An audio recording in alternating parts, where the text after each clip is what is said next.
આજે તો છકડો ધમધમાયો ગોવિંદ ઠાકોરનો 265ની સ્પીડમાં અને ડાયરેક્ટ આપણે તૈયાર થઈને પહોંચી ગયા સીધા બસ સ્ટેન્ડ અને બસ સ્ટેન્ડની બાજુના ગ્રાઉન્ડમાં મેચ ચાલતી ઇન્ડિયા પાકિસ્તાનની એટલે આપણે પણ મોજ કરવા અને જોવા ઉભા રહી ગયા અને એક તો હાથને મારી કોશનું જોવાનું શું થાય ને વિડીયો ચાલુ થાય એટલે માથામાં જ પીહી જાય। મેચ હતી ઇન્ડિયા પાકિસ્તાનની એટલે વગર કંકોત્રી આ કૂતરાભાઈ ને એવા બધા આવીને ખુરશીમાં બેસી ગયેલા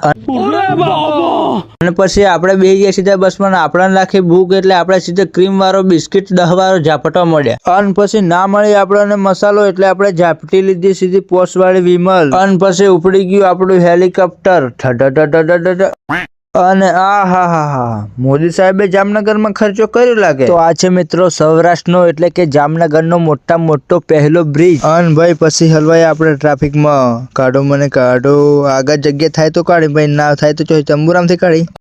વાત તો સહી અને પછી ઊભી રહી ગઈ બસ હોટલ એટલે આપણે ઝાપટી ગયા ગુજરી ડોંગરના ચોખાના પૌવા અને જોડે જોડે પી લીધી અજાણ્યા ઢોરના દૂધની સા અજાણ્યા ઢોરના દૂધની સા એટલા માટે કહું છું કામ કે આ હોટલ વાળા જોડે કઈનું દૂધ લાઈન બનાવતા આપણને ખબર પછી મળી ગયો આપણને માવો અને પછી સીધી આપણને આવા લાગે ઊંઘ। તો ચાલો મિત્રો ગુડ નાઇટ મળીએ જલ્દી પાર્ટ 2 માં।